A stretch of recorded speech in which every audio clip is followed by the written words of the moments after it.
entertaining the podcast, eh?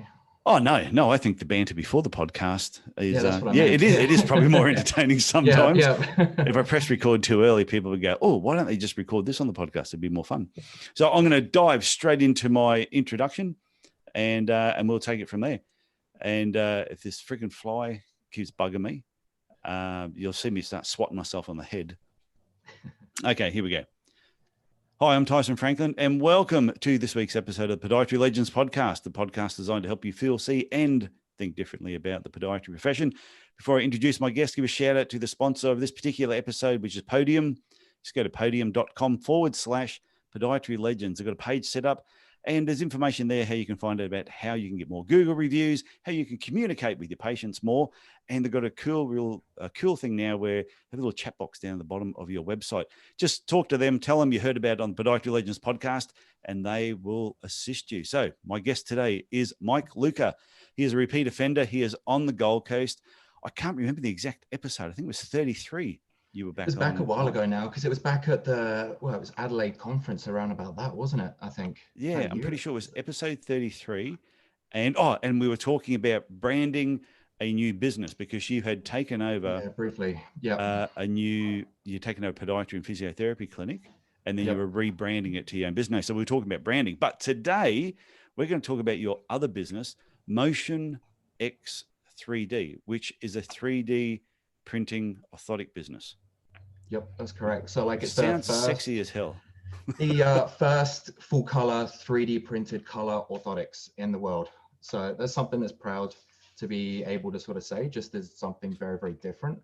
And look, I mean, there's so many orthotic production manufacturers out there that it's such a hard market to get into nowadays that you really do need something that's different. And it's a lot harder than I expected. Well, I've seen you set up at home. Oh, like in your a massive garage and the 3D printer and everything is set up there. Go back a few steps. What was it about 3D printing that captured your interest in the first place? Because it doesn't seem to be something you just wake up one morning and go, I'm going to do this.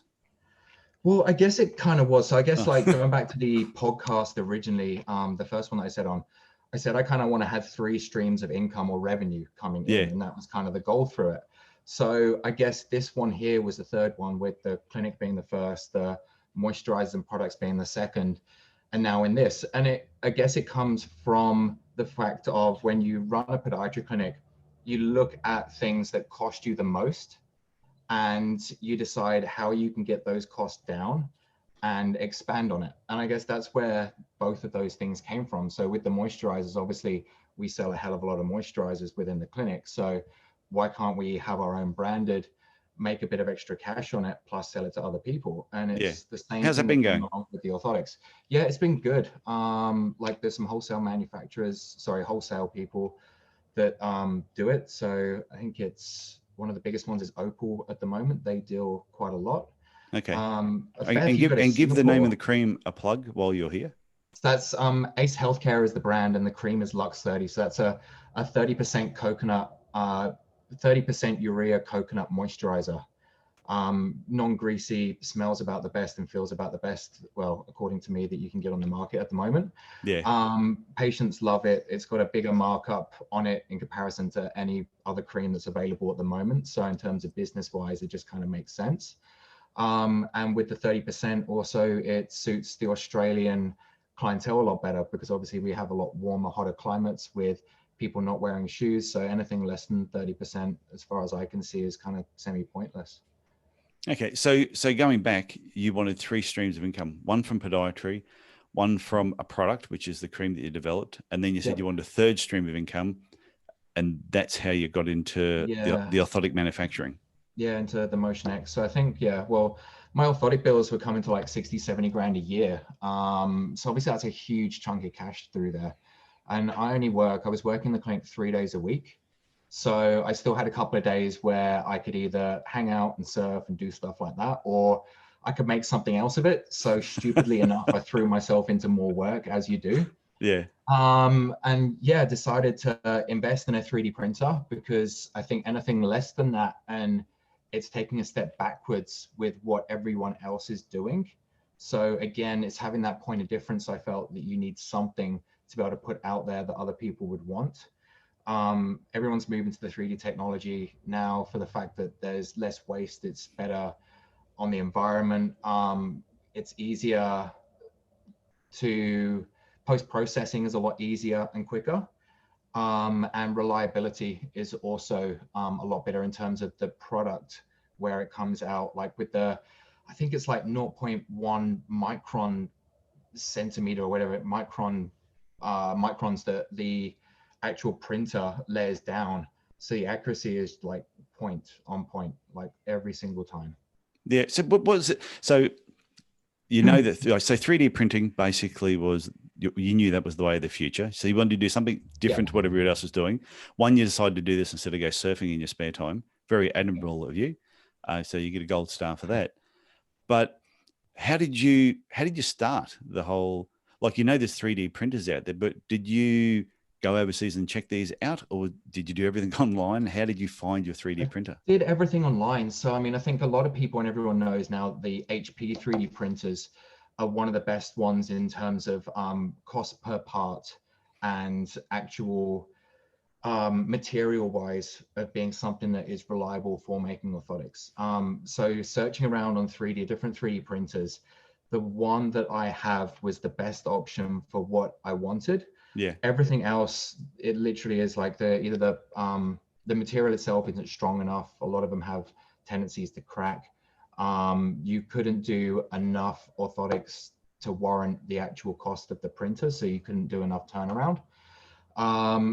And with the color that I went for, obviously there are other color machines about, but again, it's the color itself wasn't good enough, the accuracy wasn't good enough, and the price per part wasn't good enough either. So yeah, I think the HP ones at the moment are pretty much the only ones that you can go to in terms of manufacturing for orthotics. So going to the 3D printing area was obviously what I kind of wanted, or I knew what I wanted. Yeah. And then again, I feel like you need something different again. That's, you know, there's all the big companies out there now are doing 3D printed parts.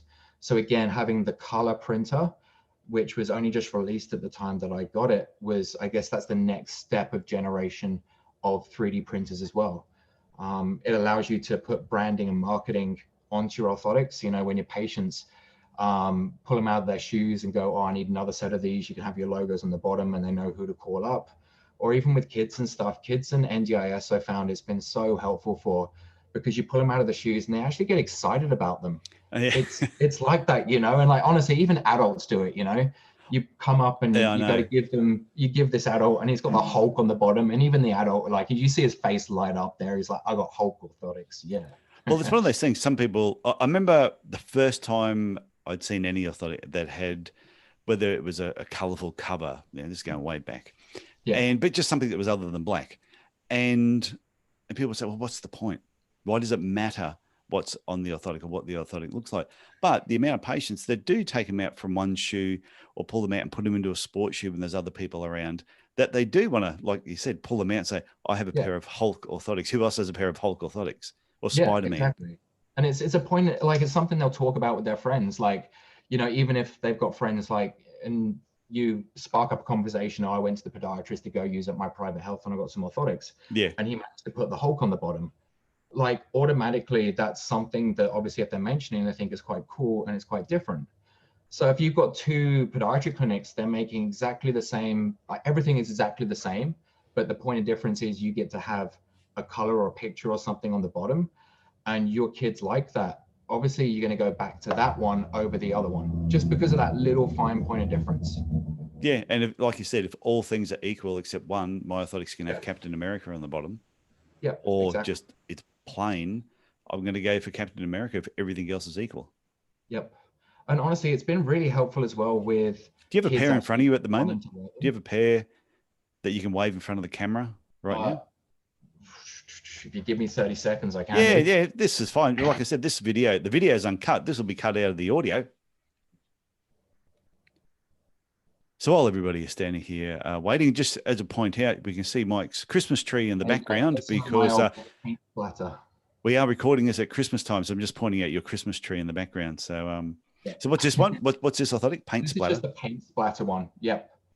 So pretty straightforward. But Okay, yeah, so but you can put any picture into your orthotics if that's what you want to do. yeah, it is literally get a JPEG and just overlay it onto the orthotic. Like it's as kind of simple and easy as that. That sounds simple. Yeah, there's nothing fancy about it. It's put it on there, click save, send it to the printer and press print. Okay, so going back to the 3D printer itself, what was it about 3D printing that you thought was better or was going to be the way? Even though you said, right down to the accuracy of how precise it is, were there other advantages that you saw in 3D printing? Honestly, no.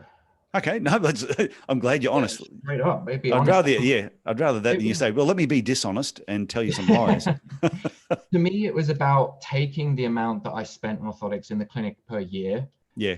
And then having that, having something where even if I break even, I'm still paying off a 3D printer that's an asset. And then if I get any other clinics on board or someone else wants them, it's a bonus. Yeah. So you are making them for other people at the moment. Yep. So I've got a few other clinics on board. So I think I'm printing around about between 40 and 80 sets a week at the moment. Okay. So if somebody wanted to get hold of you, I told you this freaking fly would start pissing me off. Yeah, when I had hair, it wasn't a problem. I would notice the fly. So if people wanted to get information about MotionX 3D, do you want to just give us your details now? Yeah, so it's motionx.com.au is the website.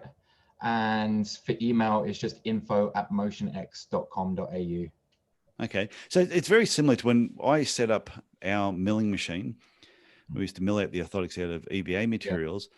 The same reason we set that up was when we were looking at what our lab fees were at the time, were close to like $100,000 a year.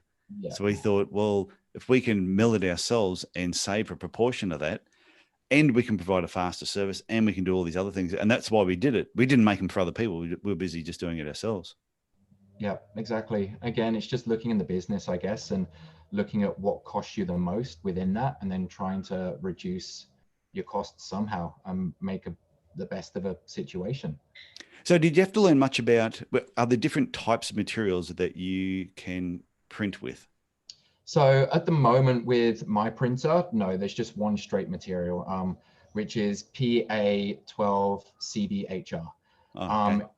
That means nothing to me yet. That's great. Yeah, I know. So your PAs are basically a nylon-based material. So the other HP materials, such as the ones that Orthotics and Footwork are using, they print in PA11 or PA12. Yeah. The one that I've got prints in a different one again, which is PA12CBHR, which basically stands for highly reusable PA12. What that means is the powder that they use, you can't reuse it quite as much. So they have to use more fresh powder within their chamber. So basically the orthotics are layered up in a chamber. Layers of powder goes down, it fuses the powder as it goes up. The more fresh powder that you've got, basically the stronger and the better orthotics, but also at the same time, the higher cost it is because you're using that fresh powder and not reusing the old powder. So with the one that I've got, it actually reuses a lot more of the old powder than the other ones that they have, which I guess makes it more environmentally friendly, but also keeps the cost down a fair bit as well. So that way, the quality of the part, the colors and everything like that, still the aesthetics, it comes out really nicely. Okay, so some of the other 3D printers, you're saying that they've got to do a certain amount of, they'll put the powder in there, and then they have to mill out a certain amount by a certain time, otherwise the powder gets old, and they've got to sort of not use it? So basically, once the powder's laid in, they take the parts out. You've then got all the remaining powder that's left between the orthotics and down the sides of the orthotics. Okay. What it does then is it sucks the powder back into the machine, and then it can reuse that powder again to make more orthotics. Oh, right. So that's what your machine does. And that's what their machine does as well. Okay. But say you suck in that powder and you can reuse it 6 times. Yeah. My machine can suck in the powder and reuse it 12 times. Oh, right. Okay. So basically it can reuse a lot of the used powder a lot more efficiently. And as you can tell, I know absolutely nothing about 3D printing. Which is why I wanted to get you to come on and talk about it, because I think there'd be a lot of podiatrists who they've heard of 3D printing, and there might be some that know a ton about 3D printing, and they're going, "Oh, you already knew all this." Well, it's good, but I'm sure there's a lot of people who don't know anything about 3D printing. So I think it's so if you were weighing up, if someone's there and they've got a choice between using polypropylene or using an EVA or getting something 3D printed, what's the advantages and disadvantages for each? You see, like I don't really believe in EVA anymore unless someone specifically asks for it. And it's just because EVA compresses. Look, it is less environmentally friendly because it's all used from oil. Whereas all the 3D printed parts now are used from natural based oils. But also it's the consistency of it. I mean, if you stick an EVA into a shoe, it's going to feel different in every single shoe because of the contours of the shoe pushing up on it. If you've got a poly one or a 3D printed one, it's going to stay consistent every time.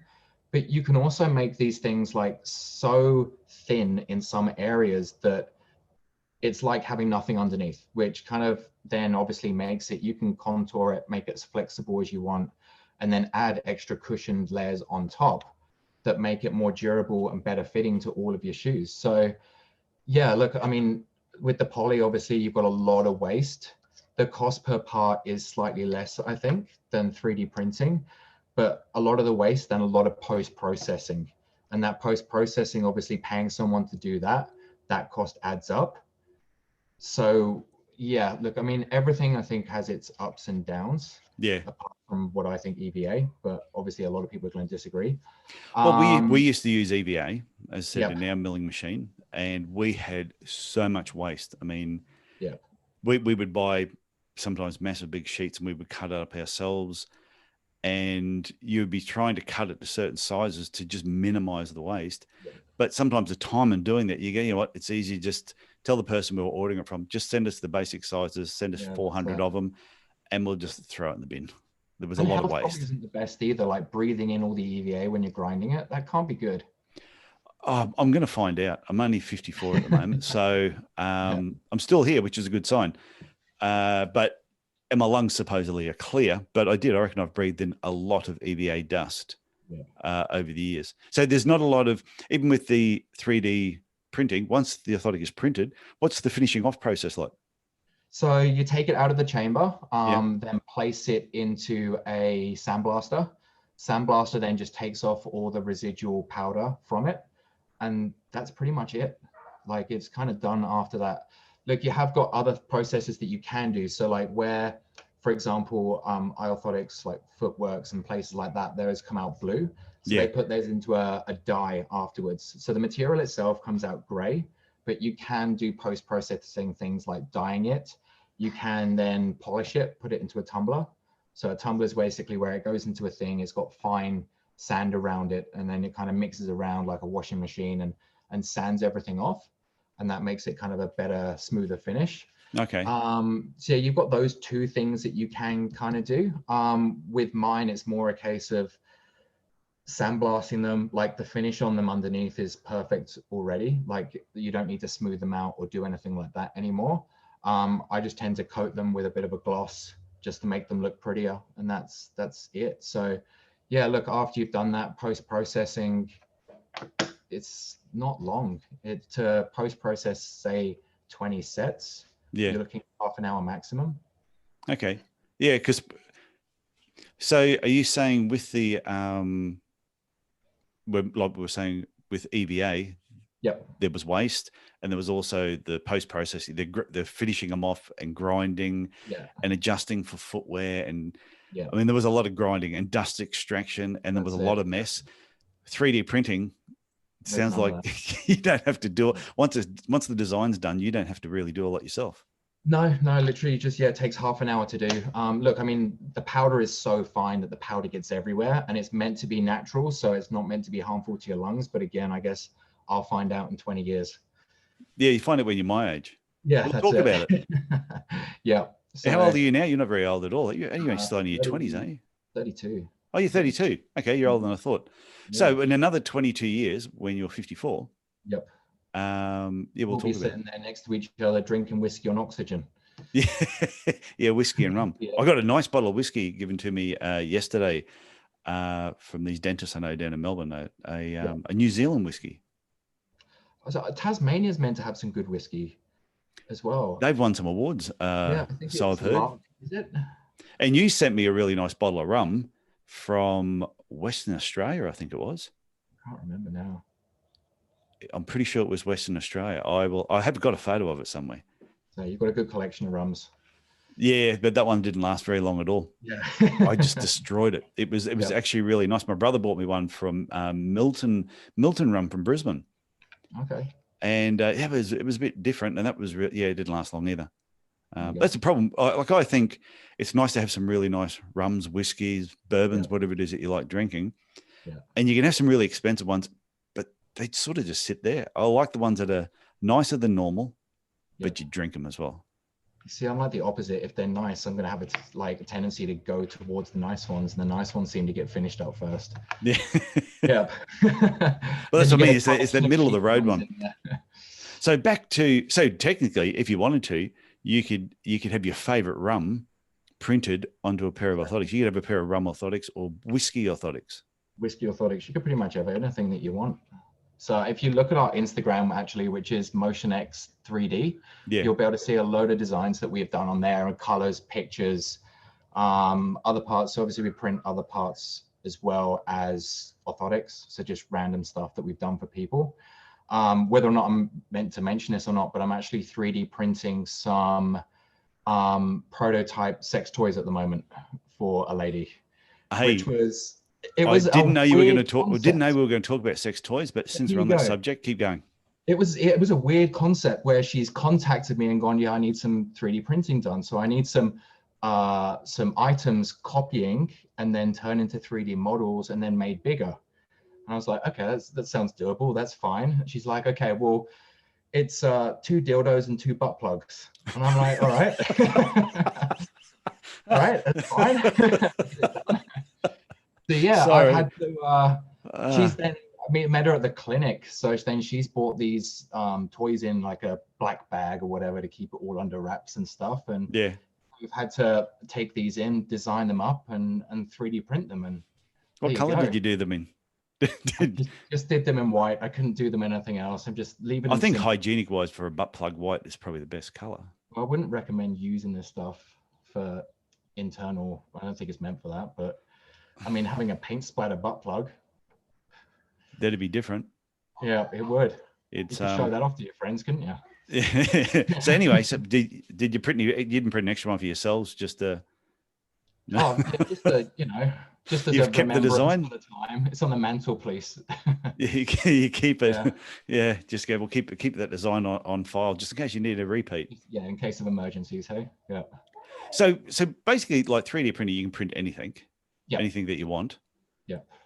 So when it comes to the orthotic design, so if somebody wants to use your service, for example, what's the process of say I've got a podiatry clinic, I'm up here in Cairns, I'm thinking of using you to do my orthotics for me. How do I get my foot image to you? So everything's kind of done online. I've had everything set up online, but I've also, I don't know if you know that, but I've developed an app as well. No, this is why I've got you on here. Remember, this is what we're here to talk about. I didn't get you on here to talk about just butt plugs. That would have been exciting. We might have got a few more viewers. If we call this episode "Dildos and Butt Plugs," that would be the best. Oh, I'm so tempted. Orthotics, dildos, and butt plugs. Perfect. I reckon we should put it out there, see what happens. That'll get all the attentions. You never know. Wait until you stick it on YouTube and name it that as well. That'll get all the hits. We get all the wrong hits. Anyway, back to ordering. Yeah, in the last 12 months in the making, I've just developed an app. So the app is one of its first of its kind, where you can 3D scan, not only using the structure sensor scanners, but also using the true depth scanner, which is the iPhone's facial recognition scanner. And also the LiDAR scanner, which is the rear 3D scanner on the new iPhones as well. So as a combination of all of those, you can scan your patients, you can take photos, videos, and fill out a PDF prescription. That all packages up then once you've done it into a zip file, and then you can throw the zip file whenever you want. So for example, on our online portal where you can track all your orders, see where they are, see if they've been posted, put different types of orders in, get help with your orders if you want. But for example, with that, it's as simple as you drag and drop the upload, put the patient's name in, and then send, which makes everything a lot quicker and a lot easier. So yeah, so far I've had loads of good responses from the app, which has been awesome. I'm now trying to develop on it to have it white labeled as well. So I'm in a few conversations at the moment with some orthopedic companies and stuff where basically we're going to white label it to have all their branding over it. Yeah. We're then going to change the prescription to their prescription form, and then they can charge for it. So for example, at the moment for the app, I'm charging $9.99 a month or $100 for a year, and that's unlimited scans and exports. Whereas then the orthotic labs and stuff are coming on and then having it where they can charge, say, $15 and they take $5 from it. And that way it covers their costs of rebranding it and keeping it updated. And plus having it customized to their lab as well. So that'll be really exciting if that comes through, because we can start to develop on that and add more features and things as well. Okay. So basically, if I had my clinic in Cairns, I can, at the moment, put your app on my phone. Yep. Yep. So it's scan the patient's feet, Exactly. Using my phone, then going online, filling in the prescription form, uploading the file. How long does it take once I send that to you to get the orthotic back to me? Anywhere from about 3 to 5 days. Okay, that's not too bad. So it's pretty quick. Look, in Australia, post has actually been really quick this year as well. So everything is sent out express. Which Australia are you in? You're in a different Australia to me. Right? Yeah. I think we've been lucky up here more than anything. But yeah, even ones down in Melbourne, it's been like next day delivery. Yeah. Well, that's funny. We were on the Gold Coast a couple of weeks back, and we posted something to Canberra, and they pretty much had it. It was like 36 hours later, they rang me up and said, "Oh, thanks for sending that." And went, "Holy crap!" In Cairns, we send something, and it's like a week later, the people are ringing up saying, "Have you sent it yet?" Yeah. Alice Springs is a pretty bad one as well. That'll take a week to get up there. I know. So about 3 to 5 working days to get it back. So at the moment, we're doing 2 prints a week. So whenever basically it's full, we'll just do a print. After that, they're printed out basically 24 hours. They're sent out 24 hours after we press print. Okay, so I don't want you to talk about cost-wise or anything like that, or what it costs to do. Right. But unless you want to say how much it is to get them made at the moment. Well, look, it doesn't bother me. So at the moment, it's 120 for a basic pair. So that includes the modeling, the colors, branding, the shell, and EVA top covers. Yeah. So with that as well, it comes in a shoe bag with a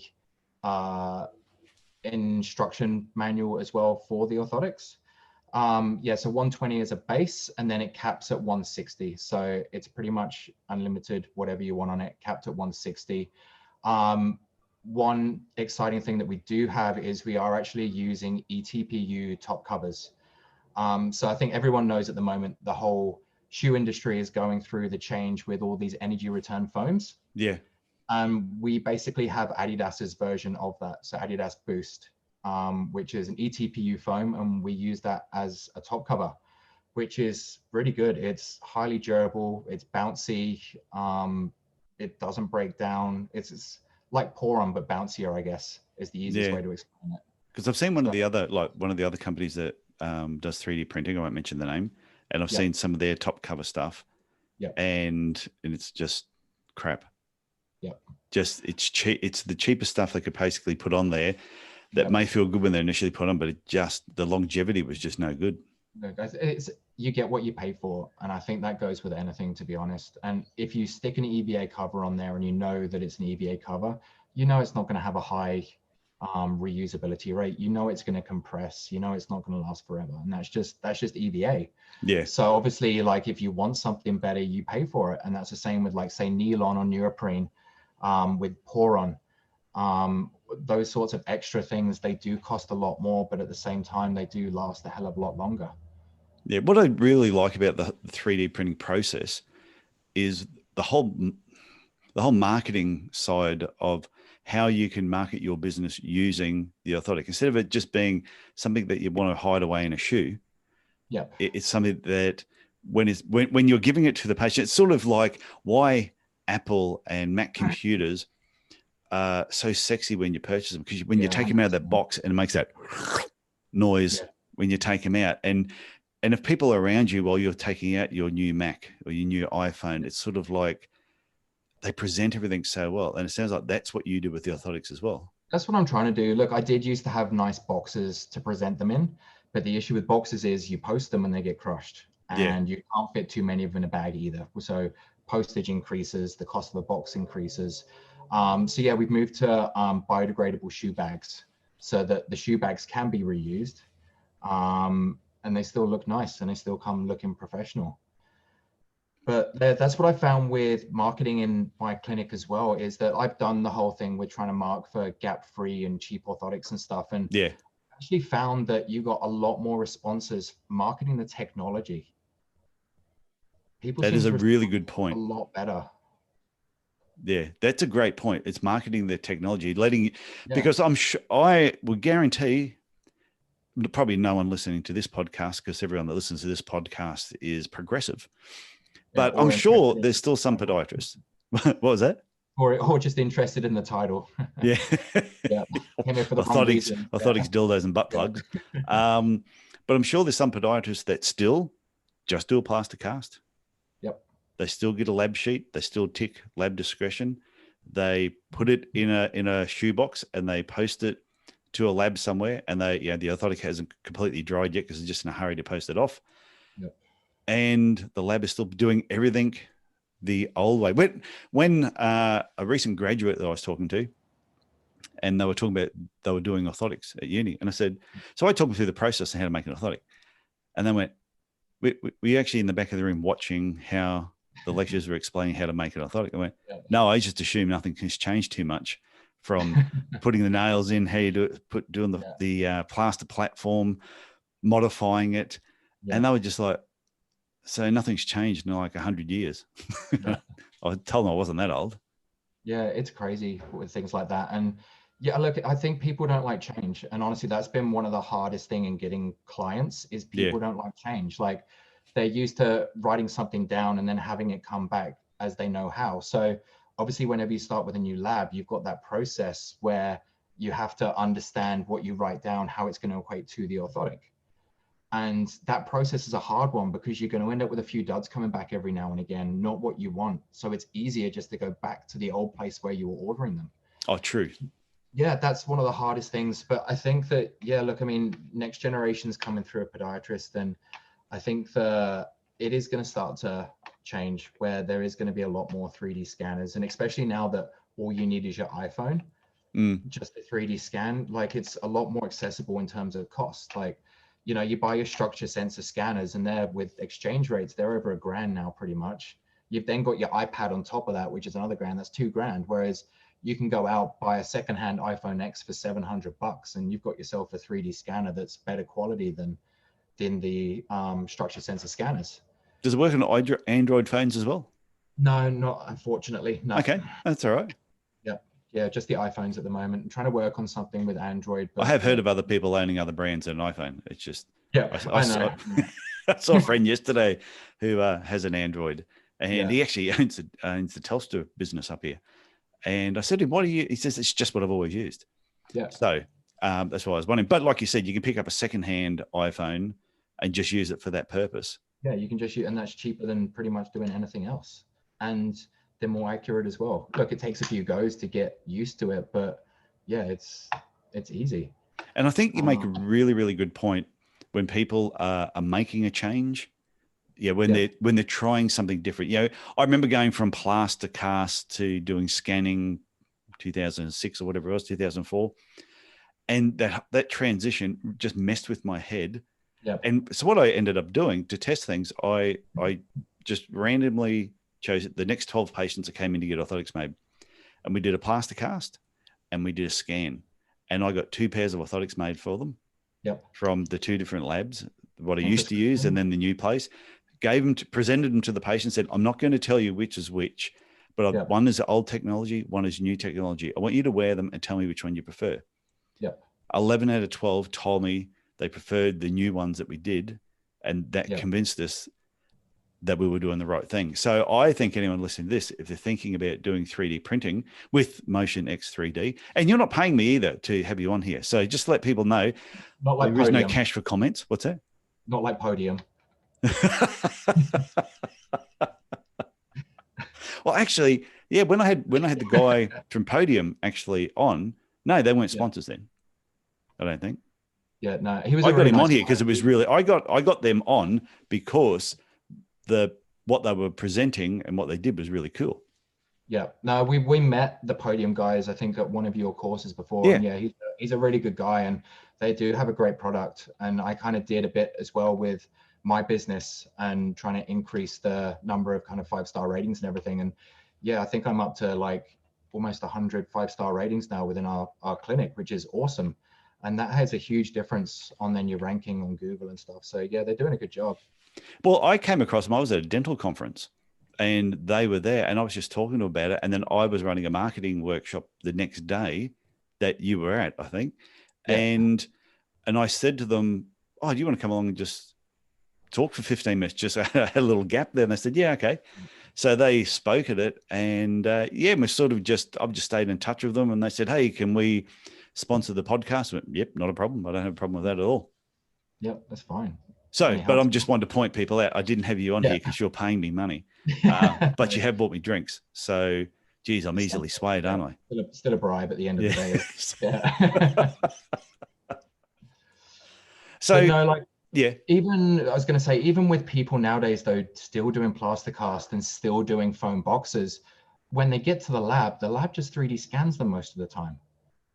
And look, I mean, if you're paying out for the foam box or the plaster cast, you're then paying an extra $10 plus for postage because you're putting it into a box to protect it. You're paying for the box, then paying for the post. It's taking you an extra 3 to 5 days to get to the lab because you don't want to pay for express post. You might as well just get yourself a secondhand iPhone, scan the cast and save yourself some time and money.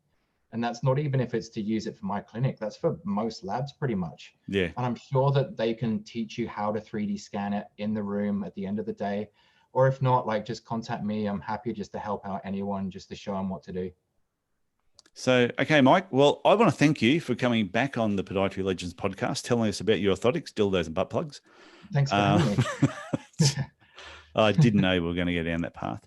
But it's interesting. Like you said, what is interesting about you bringing up those other items that you made was it just lets people realize that any design that they can come up with or that they need done, the 3D printer can actually do it.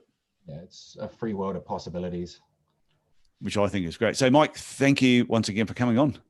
Yeah, thank you for your time. Merry Christmas. Happy New Year. Yeah, Merry Christmas to you too. And the Christmas tree is in the background. So when people are watching this video afterwards, they'll be going, must have shot it sometime in December.